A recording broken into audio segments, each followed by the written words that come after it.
All right, hello, ladies and gentlemen. My name's Aaron Bailey, and welcome back to another episode of Name of the Game, the show where I scream into the void about my favorite things this week in regards to video games, movies, anything under the sun that I find interesting. This week, being close to Halloween, I thought it'd be appropriate to talk about some of the more spooky games. Get into that Halloween spirit. I like Halloween. In recent years, I haven't, had as much fun with it, with whatnot, trying to find a costume I can actually wear and stuff. It's actually pretty difficult. But regardless of all of that, I do enjoy seeing people dress up for, getting the Halloween spirit. It's one of those more scary times of year. And it's just interesting, to see people get into this kind of consensus of this is a time for everybody to try and get scary and or really creative with the costumes that they wear. It's always fun to see people make really creative costumes. And, in tune with that, I've gathered a little bit of video games and one or two movies that I like and that keep it within the Halloween spirit. And let's get started. So first things first, I'm going to talk about some video game news I heard this week of recent. Just some small things before we really jump into the meat and bones of today's topics. So first things we're going to talk about is as I talked about last week, Super Smash Brothers Ultimate. It's getting towards the end of the month, and with Terry Bogard coming on his way at the top of November, hopefully, there's been a potential leak about the announcement trailer and the Nintendo Direct and everything that's going to be included in there. My friend sent this to me. It's from 4chan. It describes that Terry will be coming alongside, the other things that they include at SNK. It's says that it's going to be a Nintendo Direct, so it's not just going to be just a Smash based Direct. It'll be on November 7th, and it describes Terry's going to be alongside Ken and Incineroar in the same ring in the same way that trailer was presented to us about I think 3 months. No, I'm sorry. Um, what you call a while ago when Incineroar was first shown off when before Super Smash Brothers Ultimate came out, and in that same vein, of course, and he's gonna have his alt from the SNK Heroines game, Fatal, with the title on the hat instead of it being Fatal Fury, it'll be Fatal Cutie, where it's the alt where he is a woman. And that's something I've been looking forward to a lot. Hopefully it's true. But again, this is a leak. Other things I thought I saw included on there is that Super Mario Galaxy will be coming to the Switch and Pikmin 3 will be officially announced. And those are both like massive things because I know there's a lot of people who like Pikmin, and there's also a lot of people who've been wanting more ports from of older Nintendo games to be brought over to the Switch so it can have a bigger library of games for people to really feel enticed towards buying and purchasing. But the big thing for me, of course, was Terry Bogard being added for that trailer, and that's all that is. I can't wait. I hope it's true. If it is true, apparently this guy is a very spot on and accurate leaker when it comes to these kind of things. He accurately predicted the previous trailer for Hero, and he accurately predicted Banjo's trailer and how it would go.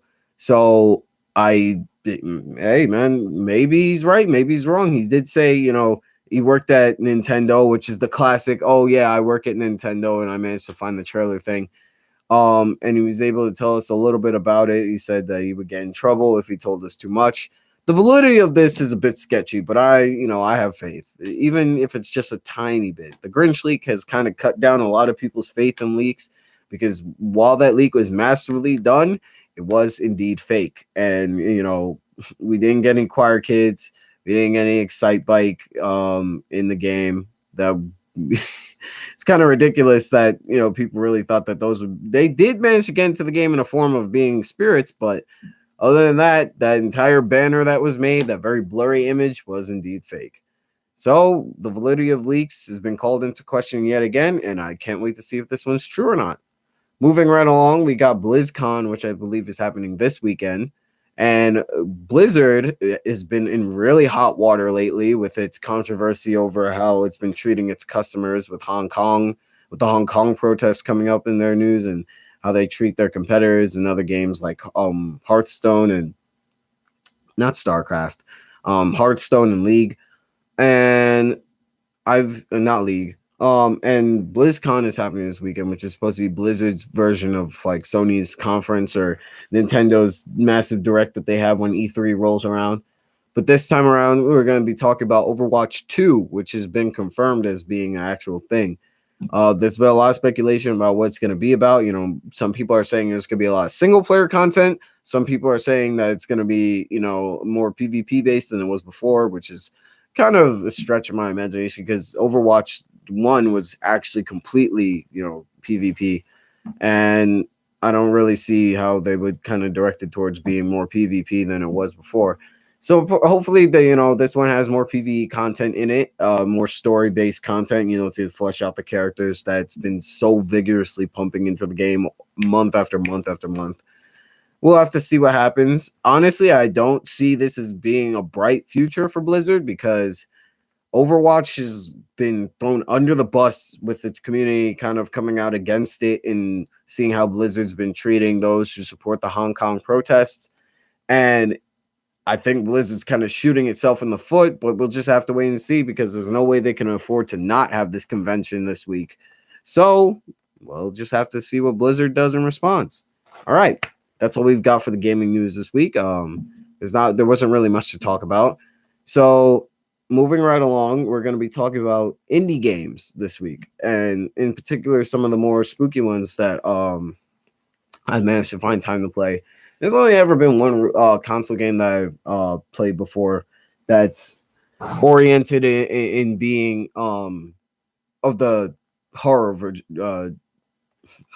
genre. Sorry, and that was Until Dawn. I never finished the game. I played a little bit with my friend Steven.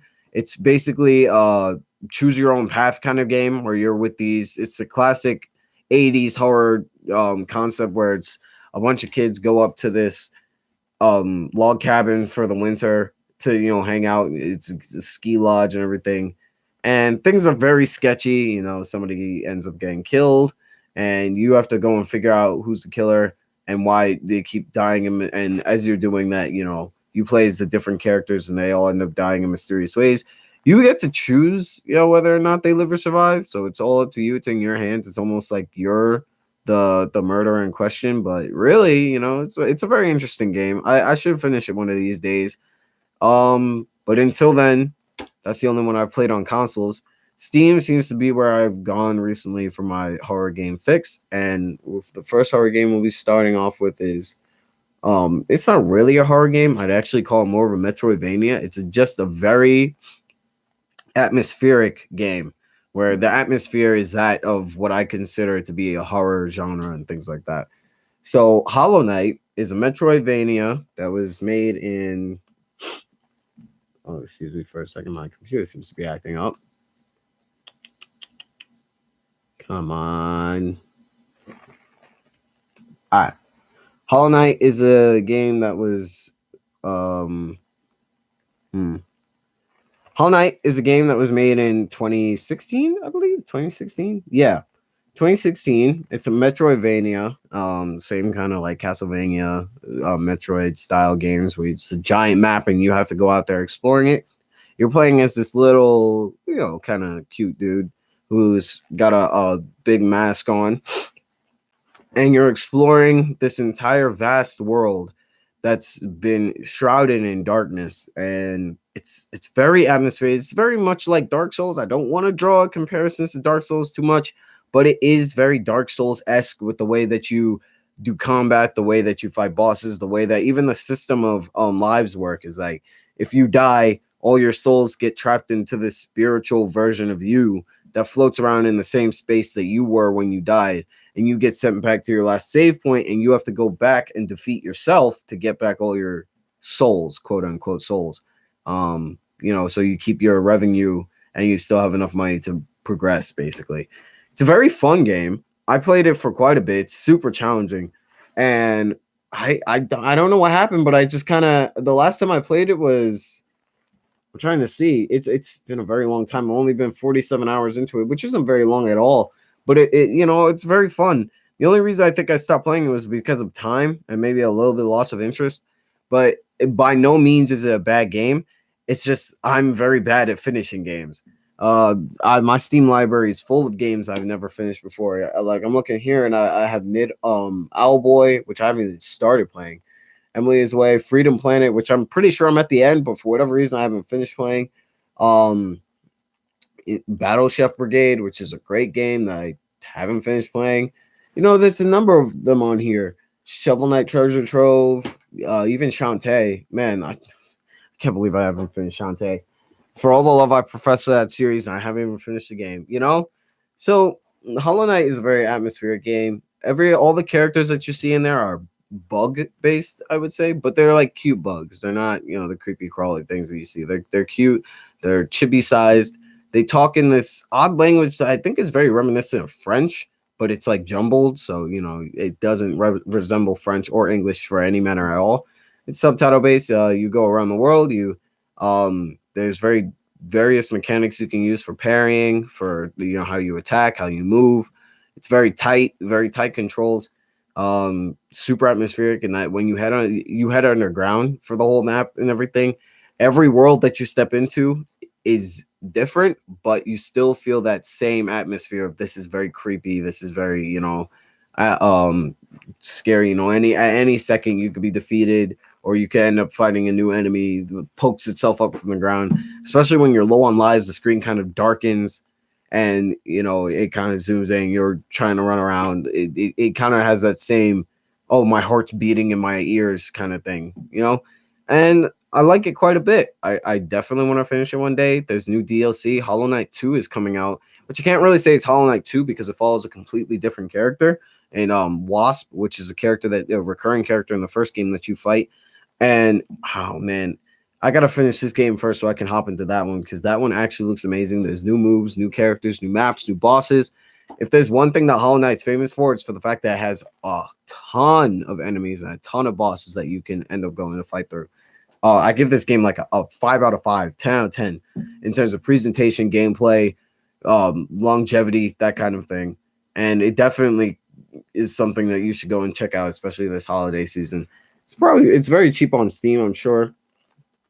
I could look it up right now to see how much it costs. It's been out for quite some time, like I said, since 2016. So I imagine that it's not expensive at all. Yeah, it's only $7.50 on Steam right now. It did come out February 2017. Sorry, so about 2 years ago, going on 3. And yeah, it's super fun. And yeah, go buy it. Support the creators and everything. Oh yeah, I'm looking at it now. It's also very beautiful. I think it's all hand drawn, classic 2D Metroidvania platformer. The map is hugely expansive. It's so beautiful, and the music is fantastic as well. I should mention that. The music for everything that you do is very good, and as you go through the game, you realize more and more like the characters that you're meeting are slowly going insane, because of the way where they're trapped, and the enemies you're facing are kind of getting to them. And it's really nice. It's very fun. There's multiple times where you get in these small caverns and everything, and you meet this unsuspecting looking monster that turns out to be something terrifying. So it's very good at subverting your expectations of enemies and stuff like that, but it does not pull any punches whatsoever in terms of the enemies you fight. You will die a lot. Classic Dark Souls esque type game. But I won't say it's too much like Dark Souls, because that was a big phrase that a lot of people, coined back in, I think, 2017 or 2018, was that every gaming news outlet was calling every other game that they saw as too difficult, like the Dark Souls of racing games, or the Dark Souls of sports games, or the Dark Souls of fighting games. So calling something the Dark Souls of has become a very coined phrase that I try to avoid using, because it kind of devalues the game itself, because you're just saying, oh, it's just like Dark Souls or something like that, when in fact it's something completely different. Hollow Knight's not one of those cases. It is very much like Dark Souls in the way it plays, but that's about where the comparisons end. The world itself, the characters, everything else, I'd say is completely different. So yeah, go pick it up. And that's all I got for that. Moving on right along to the next game, Haiti. Now, This is the exact opposite of Hollow Knight for me, where I for one, I finished this game, but it's not very long. It's not. It's also a Metroidvania kind of game where it's a big map that you have to explore, but it's completely different. It's 3D. Hold on a second. Let me take off my hat. It's a bit hot in here. Whoop. It's a 3D Metroidvania travel kind of explorer game. It's very good. My friend Sam introduced me to it. I'd seen it for a while before, but I didn't have a PC that could actually run it. Before I used to just have my Mac to play things on, but once I got my PC, it was one of the first games that I went and downloaded. It's super fun. Now I have to preface this with the fact that when you go and look at it on Steam, do not judge it by its cover. I'm not going to explain, why, but don't judge it by its cover. Give it a chance before you decide to go, oh, that's why he recommended this game. It's very fun. You know what? I'll just say the character itself is very, how do I say this? PG, voluptuous, and it makes it when by first impressions for a lot of people, they just look at it as like, that's all it is. That's all the characters in the game, and the game itself is probably not very deep or very difficult or anything like that. But on contraire, it's actually a very fun kind of platformer. I would say Metroidvania platformer because you're this. I want to say the like manufactured androids that are stuck in this facility that you have to traverse to try and escape, and you start off with like nothing essentially. You start off just traversing it. I think you can manage to get key cards and things to open doors. You find certain tools that you can use, like a screwdriver or a crowbar, to to open boxes or to get through gates and things like that. And you get to certain save points, just like any other game, where you can save on floppy disks, which I think is really cool on these devices. And you have containers that you can put things into, and no matter where you go, once you find a new room in the map that you can save in, you can open up that chest and all your items will be there. So it kind of like everything carries over. It's very interesting. This is also a really atmospheric game. Your main character doesn't talk. She's a faceless kind of. It's an android, right? And the enemies themselves are these. There's two types. There's slashers and there's what are they called? Not walkers, but they're like heavier, slower versions of the slashers. Slashers are very fast. They're not too strong. They're also they're harder to avoid, but they hit you once or twice, or you run into a bunch of them, and you're in trouble. And you can get health packs, of course, as you go around the game. It's very basic stuff, but the game itself, the part that I like is the fact that I beat it already, but I've always felt this need to go back and see if you can beat it more efficiently. It's that game that offers a challenge of you. Oh, I beat it once, but I wonder if there was a way I could have done it faster, if there's a way I could have cleared this part easier than I did before, or if there's a way I could conserve, my resources better. Because you get three types of guns. There's the regular pistol that's just pretty strong, and not very strong, but takes care of enemies, and it's the most common ammo type you'll probably find. There's the what's it called? Think of like a P9. It's just a regular. I'm blanking on it. There's the Uzi, which is like a better version of the previous thing. I'm forgetting the name of the previous gun. It's like a better version. It could take out enemies easier, but it's hard to aim and it's hard to use. And those are the only three guns you get. But the game kind of challenges you in the way that you play because you got to conserve ammo because you never know the next time you're going to be able to pick up another piece of ammo or something like that. And enemies don't drop ammo. Enemies are around every corner. You have to be very careful about how you move because if you move wrong, you might run around a corner, find yourself falling off a cliff, or just getting clapped by an enemy, and then you have to start from the next save from wherever your previous save point is. And it's very challenging. It's super atmospheric. The music is great. There's different zones, and with each zone comes different music. And when you get to the last zone, I think there's barely any music at all because it's really trying to keep you in this kind of always alert, kind of always pay attention to your surroundings kind of state. And I just love it because I've beaten the game, I think 3 or 4 times now, but I still find myself going back trying to either beat my own personal record or, complete the challenges that Steam presents to you so you can get trophies. And some of them are really difficult. There's one where it's like you only have to use the pistol throughout the entire game, or you go through the game killing every single bot you interact with, or you go through the game like not killing more than 50 of them, or just that kind of thing. And I think that it makes for a very fun experience. It makes for a lot of replayability. And for that reason, I give that game like a 10 out of 10 as well.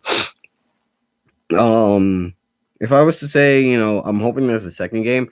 There's also a couple of different endings you can get as well, so that adds to the replayability of the game. There's mods. Steam is a great community for that kind of thing. People love to add their own characters into games and stuff like that, especially characters they want to see. So that it's also I put it on the list of like kind of scarier games because you're never really comfortable. When you play it once you know everything, you get kind of comfortable. But the first time I went through the game, I was scared, witless. Around every corner. I ended up in I either jump or enemy or something, or I'd click a button and the floor would fall from underneath me, or I'd run into a room and suddenly blow up because there was a mine on the wall. And I was like, wait, what? It's very good at keeping you on your toes. There's a lot of trial and error. You got to try you can lose your patience with some parts. Even just jumping from place to place, like there's some sections that really keep you stressed out with jumping. Because you're not sure if you're gonna get to the platform. Because if you land wrong, you're dead. There's a good amount of fall damage. Like if you fall too far, you're dead. And one thing that I thought was very interesting is that the game implies that you're just one of many bots that have tried to escape this facility, because when you fall down in caverns and stuff like that, or you fall down in pits, you can see there's other, and this is kind of the graphic, but there's bodies of other Hades, because you're Hades, and there's other Hades that are lying around. That implies that they either tried to escape or they got slashed or things like that. I'm not gonna spoil the end of the game, but I'm just saying I don't know if there's any like true way to escape. Now it's been hinted at that there's going to be a second game. There's been art released, what the character in the second game going to look like, and you can see her face looks like more human and stuff like that, which I think is interesting because I thought the implication was that she was an android, so she didn't have a face. But I guess, yeah, I want to see what happens. Whether you truly get out of the facility or don't, that kind of thing. But that's all I got for that game. It's very fun. It's on Steam. It's super cheap. And I'd say definitely go and purchase it if you're looking for a kind of Metroidvania, like a 3D Metroidvania-esque game. But moving right along, I think I got what's the next game I got on here? Touhou Luna Nights. Now, I hesitate to call this one a horror game because it's not really a horror game. It's more like So Touhou is a series of bullet hell games where you're this one little ship and you've got a bunch of projectiles flying at you and you try to avoid them while defeating the main boss that is throwing these projectiles at you in the first place. Touhou Luna Nights is just taking the characters from that and switching up the concept completely of making it a platformer, also Metroidvania-esque game. You can see that there's a trend in the games I picked here.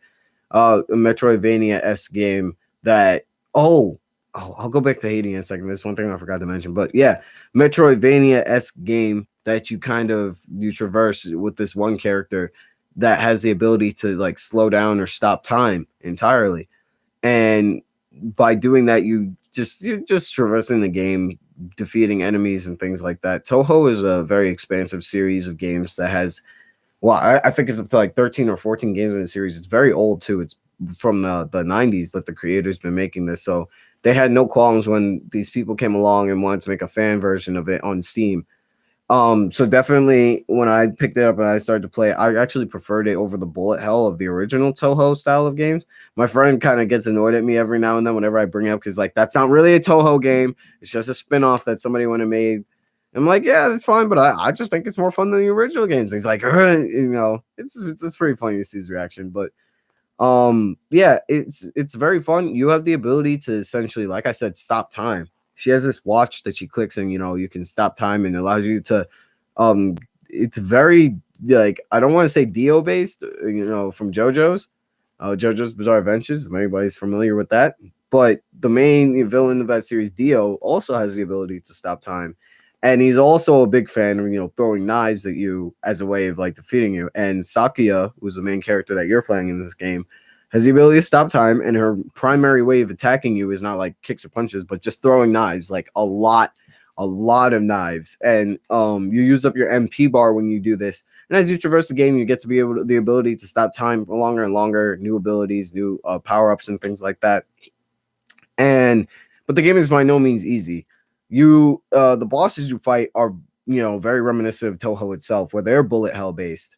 They throw a lot of projectiles at you, and you have to utilize your ability to stop time to move around them or to get around them. And the game does not pull any punches with admitting the fact that stopping time is a broken ability. It's super strong, so they throw everything at you to kind of make it harder for you to deal with it. Like enemies with really high health, enemies that even if you stop time, you're not really going to be able to get around them because they're either too tall or the projectile they're throwing is screen spanning. Enemies that don't even like ignore the fact that you stop time and they just throw stuff at you anyways. Like you stop time and the projectile is still moving at you. And it's super stressful and it's a lot of fun. The ability to stop time though is really cool because whatever you throw or whatever you interact with after you stop time moves as well. So when you throw something, it stops in the stop time as well and when time resumes, it moves again, and it could instantly destroy something depending on like how many knives you throw at enemy at once. It's really cool looking. Again, very much like JoJo's Bizarre Adventures Part 3, Dio as a villain. But even so, I'd still say it's that inspiration is well warranted because of how cool it is. So yeah, Toho Luna Nights is a game I've yet to finish. I've had a lot of fun with it thus far, but I don't know when I'm gonna get a chance to finish. School really takes up a lot of time when it comes to wanting to finish games, and there's always new games that come out that I end up wanting to play, and my backlog just grows bigger and bigger and bigger. But yeah, Toho Luna Nights is a relatively cheap game. You can buy it on Steam. It's for PC and Linux. I don't think it's on Mac. All of these games I mentioned thus far, save Hollow Knight, are not on Mac. But to go back to Hades for a quick second, one thing that really makes this game stand out a lot is that the community, like I mentioned, they like to put their own characters, but they also like to make their own maps on the Steam Workshop. And that has allowed for a huge, expansive amount of gameplay to be added to Hades as an experience. People have taken other horror games that they like a lot and made maps based around that in Hades, or just made their own original maps. I've played through Resident Evil maps, Silent Hill, Silent Hill 2, Resident Evil 1, all those kind of maps, and everything, and recreate it, and they've been masterful with how they copy it within the game's limits, of course. You can't make everything look exactly like the source material, but the way they utilize it is really interesting. How they utilize the game's mechanics to kind of reconstruct things from the original Resident Evil 2 and things like that. Like there was a Resident Evil 2 mod that I love playing through for the sole fact that it kind of really accurately reenacts or recreates the police station that Leon is in. And as you go through it, of course, the zombies move a lot slower, but slashers are a perfect like stand-in for crawlers, and heavies are the perfect stand-in for zombies. Like even that one, there's that one zombie in Resident Evil 2 that stands at a vending machine and doesn't move unless you attack it, I think. But or no, even if you do attack it, doesn't move. So Hades copied that to the T with having one of the bigger enemies that are slower but hit harder just stand in front of a vending machine and not move. And it's pretty cool. Of course, they have the same thing where you have to go through the game getting keys to open gates so Leon can escape the police station and find his way out. And once you do, you actually do end up in a sewer system where there's this one croc, like the giant croc boss battle is also in there where you have to run from it.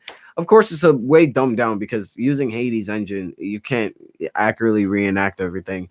Enemies are kind of limited in what they can do, but the game will kind of like not soft lock you, but you'll get stuck and you'll end up dying if you can't get past the croc because it's kind of like a runaway kind of sequence, chasing sequence. So yeah, that's just one example. There's tons of original maps that creators have made on there over the years, and it's just added to the game in terms of like after you finish the base game, if you don't want to play through that anymore, you have a myriad of maps and custom things that people have made to play through, and they're all varying in difficulty. Like some of them are ridiculously difficult to the point that I'm wondering what the creator was even thinking when they made this in terms of like, yeah, you can clear this, but Me, on the other hand, I'm over here struggling just to get through part one, and you're flying through it because you already know you don't even have to save. So, yeah, definitely, like, if you check out Haiti, look in the Steam Workshop, because not only is there a lot of mods for characters, but there's a lot of mods for maps as well, and you can create your own mods if you're handy with that kind of thing to add as well. So definitely give it a check it out. Again, like I said, it's on Steam and everything, just like everything else I mentioned. All right, so switching over a bit from games I've been playing to scary movies I've watched. So I'll preface this by saying I'm not a huge fan of scary movies. For two reasons. One, I don't really like being scared. Scary movies when I was a kid, I saw a couple of them and freaked me out, gave me nightmares and stuff like that. Classic, things that happen with younger kids when they're watching things they're not supposed to. But also, I don't think that there's a lot of really scary movies per se nowadays. The ones that stand out, definitely I try to avoid watching because those are the ones that really get me. But most of them kind of fallen into this formula of jump scares are the things that people like to see and they scare the most, and that's that. Blood and gore, that's it's super saturated in the horror film genre of like, this is what people want to see, and it's also the easiest thing to make, so we're just going to stick with doing that. And it's kind of made it hard for me to really care about horror films without looking back into like the 80s and 90s for decent horror flicks. And there's definitely some nowadays, like Jordan Peele's Us is a great example of a modern day horror film that managed to scare the living bejesus out of me without having to be all gory or utilize too many jump scares and stuff like that. I've even heard recently there's a movie called Midsummer that came out in July that has been a very, very disturbing experience in terms of horror movies in recent years. And it's definitely caused some people like either get up and walk out the theater, or afterwards they're kind of like disassociated for a bit. And that tells me that must have been a really scary flick. So I'm definitely not watching that.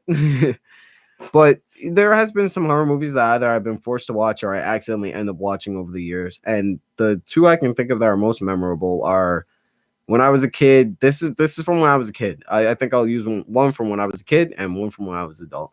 When I was a kid, I saw The Day After Tomorrow. And holy cow. That and I think Volcano from 2001 both scared the living daylights out of me. Day After Tomorrow scared me because one, I hated tornadoes. I always thought that the idea of tornadoes was super terrifying to me as a kid because I didn't understand that because of where I live. I live in a mountainous area, so I have no need to worry about that because obviously tornadoes can't traverse over mountains because they break up far too easily. It's way too difficult for them to form over mountains like that. They managed to form in the Midwest because the Midwest is majority flatlands. But I was still terrified of them as a kid. And Day After Tomorrow had the gall to just be like, yeah, California managed to get hit by 3 tornadoes at once, and it tore up everything and tore up building. And watching that, it tore me apart. I was like, nope, I don't want to see it. But I kept watching the movie, and I managed to watch like New York get washed away by a giant tsunami, and that was terrifying to me as well, in my mind as a child. So those two movies, like, and Volcano is scary for a different reason. Volcano is about, I think, this one dormant volcano that manages to unearth itself inside San Francisco. And it's just about, main character trying to save his family. Classic, horror, not horror film, but natural disaster kind of thing. Oh, hold on a second. Whoops. Yeah, here we are. Yep, Volcano. It's a 2000. It's a 1997. Sorry, I saw it. I saw it in 2001 when I was or no, I saw it when I was older. Yeah, that's the only way I can remember. I wasn't even 3 in 2001. But yeah, it's about, yeah, when a massive earthquake rocks the city of Los Angeles. Emergency Management Department head Mike Rourke, played by Tommy Lee Jones, returns from his vacation to help with the city's response after geologist Dr. Amy Barnes warns that a volcano may be forming in sewer tunnels. Another severe earthquake unleashes the lava flowing underfoot, threatening to destroy the whole city. As the fiery molten rock runs through the streets, Rourke and Barnes must figure out how to divert it. So yeah, I remember this film very vividly because there's one scene where he leaves his daughter in a car, Tommy Lee Jones's character. He leaves her in a car just for a little bit to go out, and the lava from a volcano starts slowly enveloping the car underneath. And as a child, that terrified me. I was like, I'm bad enough I hate getting still like locked in the car when my mom goes to the store for a little bit. Now you're telling me there's a car like I get stuck in a car in the lava. Like obviously this wouldn't happen. Hope like yeah, I'm just saying. But oh man, it was scary. Yeah, but then like I said, when I was a kid, I saw everybody when they were a kid saw things differently, scared of different things for different reasons. Like certain characters. That's why kids are. I think people are so scared of clowns because when you're a kid and you see a clown, it kind of freaks you out because of how active they are and they got different face paint and they're all. It's just people's perception of it. That changes their outlook on it, especially it has an impact on them when they grow older. For me, I still don't like tornadoes. I don't think anybody does. I'm not a big fan of the ocean because of tsunamis and things like that. But other scary movies I saw as I grew up was one I can remember recently. Hmm, what's one recently that's come out that probably would help me not keep my wits about me? One I saw a couple of years ago with my dad. This is an example of I think a pretty poor one that's not that great. Is The Call, which is about this girl that gets kidnapped, and she what you call it starts with this emergency service responder that this girl gets kidnapped and she tries to find where she is and everything, and unfortunately she fails and the killer gets away and ends up they find the girl dead sometime later.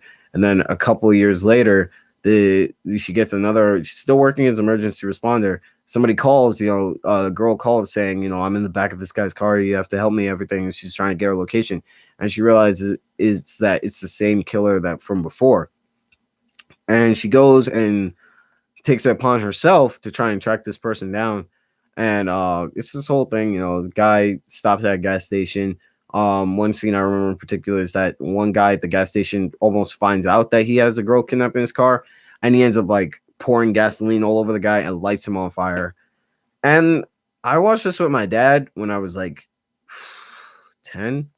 I was stoic faced the whole time. I didn't find it scary even in the slightest. Even like again, jump scares after you see one, you see them all. They're kind of eh, you know. When they become oversaturated, you become very it becomes ineffectual to you. So there was one jump scare in particular where she's hiding in the guys in the murderers like the kidnapper's secret underground base or whatever he's built, and she hides in this closet, to try and avoid him finding her. And he walks into the room and he sees like she's looking through the little crack in the closet, and he looks into it and he doesn't see her, which is mind-boggling to me. Doesn't make any sense. But it was supposed to be a quote-unquote jump scare. I didn't jump. It wasn't that scary. So with horror movies, I think besides the fact that I don't even like being scared in the first place, there's not many really scary movies out there that really capture my attention in the majority of the market. So when I tell you like, oh, Midsummer really, really spooked me, or what's another horror movie that came out this year? There's that remake of what you call it? Not Plaything. The one with Chucky. Child's Play. Yeah, there's a remake of Child's Play. There's Us, which is also really good. There's Pet Cemetery, which is one of Stephen King's films that they made into one of Stephen King's novels that they made into a film. There's It Chapter Two, which I heard wasn't half bad for a sequel, but it seems like they're just trying to cash in on the popularity of the first reiteration. La Llorona, I heard about. I heard it was not very good. I heard Annabelle wasn't very good either, which I can understand because I saw Annabelle, the first one, and I was not impressed. Brightburn, I saw it. It was okay. It's a very interesting concept. Brightburn is about essentially it's a Superman story, but instead of Superman being good, he's evil. It's like Injustice, but in or no, not even Injustice. It's like what's that alternate universe within DC? When they have Crisis on, not Crisis on Infinite Earths, um, Ultraman. Yeah, they have Ultraman instead of Superman. Ultraman is evil, and he ends up I don't think killing his parents, mom, pa, Kemp, but he grows up evil. He grows up it's essentially evil Superman. But this one's about this kid named Brian who finds out that he's got superpowers, and slowly more and more as he grows and discovers his powers, he realizes that he's meant for greater things on this planet, but he has a demented vision of it, and he ends up drawing weird symbols, and you find out that he's not Earth's savior. He's not meant to be our Superman. He's meant to be our Zod or something like that, or our Destroyer. And it's very creepy in some aspects, but other than that, it's not very scary. It's the idea of a evil Superman is kind of interesting, especially what he was like as a kid. Like, what did he do? But after a while, you kind of get the sense that Brian himself isn't very scary to look at. The mask and everything is supposed to be scary, like he wears and everything, and the fact. But again, it tries to utilize jump scares, and it doesn't work because he's like moving in and out really quickly, which is fine because that's what he's supposed to do. He has superpowers. But 1 second he's in front, and then the camera pans back to the character, and it pans back to where he was standing, and he's gone, and it pans back to the character, and they're standing behind you. We're like, oh my gosh, I'm so scared. It's not really that scary. And the movie just ends with him killing his mother, because she's trying to stop him and everything like that. And she tries to stab him with a piece of the ship because she assumes that's the only thing that could kill him, which makes sense because it's from his planet. It's probably the only thing that could actually injure him because it's not like any metal on our planet. But he stops her, he drags her all the way up to the sky, drops her, and that's it. And then a plane hits him. Like if you've seen the trailer for Brightburn, a plane hits him and it blows up and there's a giant plane crash. And he's essentially the only survivor, and people are unsuspecting of him. And then later on, he continues to commit atrocities across the earth. Then we also see that there's two other superpower beings, like a witch that also commits atrocities across the earth, and one other guy. I can't remember the other one. But essentially, it's supposed to be like the idea of, oh, this is the formulation of like an evil Justice League kind of deal. I think like they were trying to do something similar to Mummy, where they finished the movie with so many ideas put in your head of this is what an expanded universe could potentially be. But the movie, I don't think, performed well enough for this kind of. Every studio wants to have their own Marvel Cinematic Universe kind of success story, but that only comes from when your movies are good enough or good enough or have a lasting enough impact for people to say, yeah, greenlight a second film. I'm totally all for it. And it didn't kind of work out. Like I think the Mummy was supposed to be the start of the Dark Universe, and it didn't really work like it wanted to because it's not a very good movie, especially with taking away not Tommy Lee Jones. Wait, let me see. The Mummy. The Mummy's Return. Not the 2017 one. Not that one.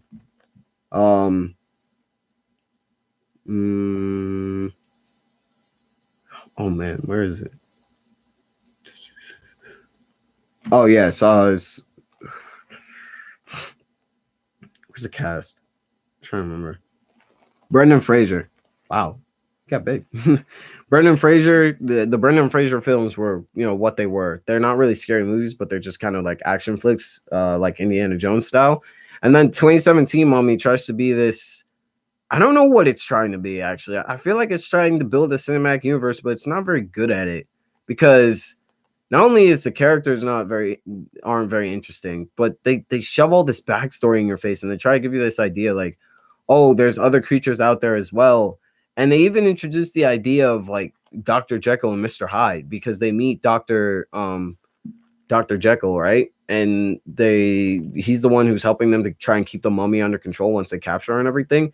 And then, they have this idea that, he has to take his shot to keep him from turning into Mr. Hyde. And it's so cool because he loses control of himself temporarily and he becomes Hyde. And Hyde is like very crass and rude and tries to get the main character, who's played by Tom Cruise, to get on his side and everything. But it doesn't work, obviously. And he, stops him and turns him back into Dr. Jekyll. So it was so cool. It's like a cool concept, but the execution was just really poor. So that's what I think in terms of like horror movies and things like that. Brightburn is a great example of like oh, we're trying to build a cinematic universe here, but the quality of the movie suffers for it, you know? And I think in terms of like just recent horror movies, there's not much to talk about. I'm not big into the horror genre like that because of that. You know, I saw Ready or Not, which uh that's not a horror movie. It's a very funny movie, I'll say that. It's got some really interesting parts. It's about this girl who marries into a family, and the family's one of their ancestors made a pact with this guy, you know, that every time that somebody gets married into the family, I guess, that they have to play a game. And depending on the game they get, you know, that's how the family stays prosperous. And of course, the whole premise is that there's, you know, you choose a game. And if you choose this one game that's hide and seek, that the family hunts um, the newly brought in person, like the fiance or whoever they are, that's brought into the family, and they have to kill them before dawn. And if they don't, then they end up dying, and or that calamity will fall upon the family. And I saw it, and I thought it was, you know, cool concept and everything like that. But it was very stupid because the way things unfold is like the main character does, you know, most things right, and but it's super, it gets super gory and things for like no reason at certain points. Um, it's like it's something I wouldn't want to watch again. The end of the film is very, oh wow, this is very slapstick in the way it ends. It's not scary. It's not scary. I wouldn't consider that like a really scary movie. It's just kind of a movie. It's a movie, you know. What other movies were there? Doctor Sleep, which I think is supposed to be kind of based off of Stephen King's The Shining, like a continuation of that. I saw a trailer that looks kind of interesting. 47 Meters Down, which is another one of those shark flicks that kind of pushes the idea that sharks are terrifying creatures that you have to avoid the water in order to avoid. Meanwhile, just like leave sharks alone and they'll leave you alone. You know, stay out of the water and you'll be good. But that's all I really got for horror movies. Usually, I try to talk about majority video games on this show, but I thought, you know, shifting it in the mood of Halloween for horror movies, you know, if I could get you guys' opinion on what you think are some of your favorite horror movies that you've seen, or what's something you like to do during the season and keep you that scares you or spooks you, or even costumes that you're choosing to wear. I'm too old to go trick or treating and stuff like that, so I'm probably just gonna chill for this Halloween. See all the kids, you know, give them candy and stuff like that. But you know, it's a nice holiday. The tradition is supposed to be based around the idea of when Hallows Eve comes around. It was originally a thing that I think people in colonies did to ward off the spirits, so they dressed as them to ward off demons and stuff like that. It's like one night out of the year. Uh, when I was a kid, there used to be specials on Cartoon Network, Goosebumps specials. And Goosebumps was like one of the scariest things you could read when you were a kid because R.L. Stein was really good at scaring kids. And they had specials that came on, and Goosebumps would run like a special all day. And I would specifically avoid, I think, watching Cartoon Network during the month of October just because I really hated watching all the different, what you call it, all the different specials that they had for Goosebumps. Like, monster the monster mask, or the slime, you know, or something like that, or just all of these weird horror books that he had brought to life into the form of film, or not even film, just TV shows, and I did not like it.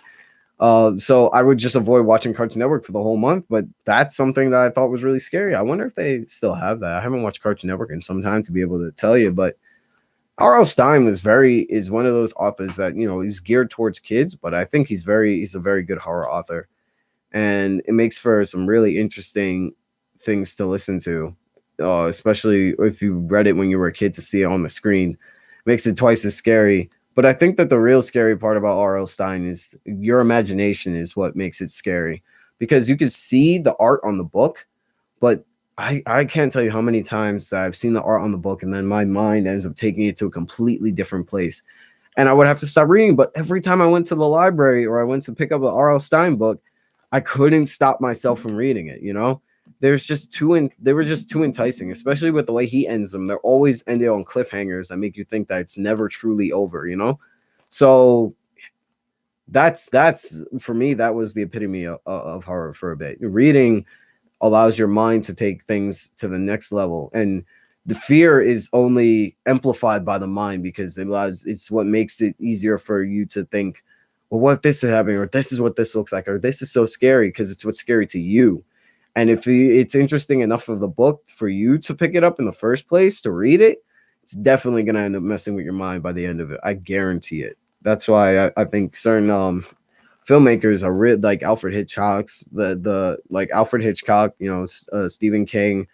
Um, they're just really really good at their craft for a reason, because they managed to evoke a fear, the aspect of fear in people by through film, by making you think, by not, they don't have to utilize jump scares, just atmosphere. Atmosphere is such a massive thing in horror films because it's what dictates how you view the film. Not having music in a lot of these films nowadays is supposed to be what kind of makes it scary. But I heard this the other night on NPR. The scary part of a horror film isn't what's going on, or it's not like the horror itself. It's not like whatever's chasing you or what's in the dark or what's the thing you fear or the monster. It's everything that happens in between.